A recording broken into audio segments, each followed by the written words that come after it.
নমস্কার বন্ধুরা, আমি সম্পাস কিচেনে আপনাদের অনেক অনেক স্বাগত। প্রতিবারের মতন আবারও নিয়ে চলে এসেছি আর একটা রেসিপি, সেটা হচ্ছে সজনে শাক দিয়ে মুসুরি ডালের রেসিপি। এই রেসিপিটা আমি কিভাবে তৈরি করি সেটাই আজকে আপনাদের সঙ্গে শেয়ার করব। চলুন তাহলে দেখে নিই আমি এই রেসিপি কিভাবে তৈরি করছি। তার জন্য এখানে নিয়েছি আমি কিছুটা পরিমাণে নিয়েছি সজনে শাক। আমি আমার প্রয়োজন মতো নিয়েছি। শাকটাকে ভালোভাবে বেছে ধুয়ে পরিষ্কার করে আমি নিয়েছি।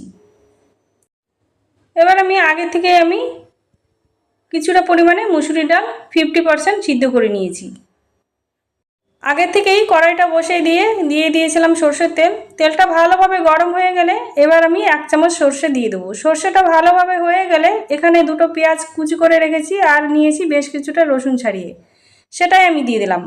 দেওয়া হয়ে গেলে একটু নাড়িয়ে নেব। আমি এখানে পেঁয়াজ রসুনটা ভালোভাবে নাড়িয়ে নিয়েছি। এবার আমি দিয়ে দেবো 3 থেকে 4টে কাঁচা লঙ্কা, চেরা কাঁচা লঙ্কা। এই লঙ্কাটা দিয়ে এবার ভালোভাবে আমি ভেজে নেব।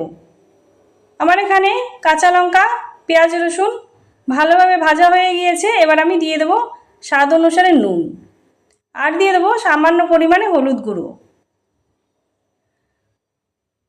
হলুদটা দেওয়া হয়ে গেলে এবার শাক দিয়ে দেবো।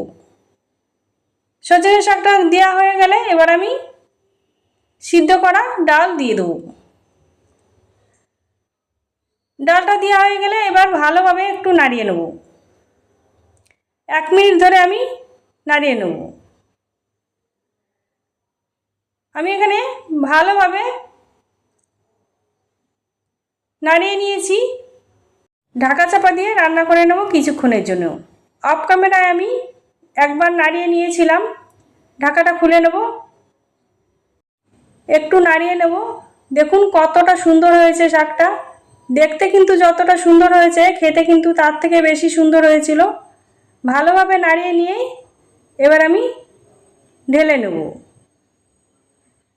তৈরি হয়ে গেছে সজনে শাক দিয়ে মুসুরি ডালের রেসিপি। আমার এই ছোট্ট রেসিপি যদি আপনাদের ভালো লেগে থাকে একটা লাইক করবেন, আর নতুন বন্ধু হয়ে থাকলে চ্যানেলটিকে সাবস্ক্রাইব করে আমার পাশে থাকবেন। একবার হলেও বন্ধুরা বাড়িতে এইভাবে সজনে শাক দিয়ে মুসুরি ডালের রেসিপি বাড়িতে বানিয়ে খাবেন। আশা করি দুপুরবেলা গরম গরম ভাতের সঙ্গে খেতে অসাধারণ লাগবে। আজকে তাহলে এই পর্যন্ত।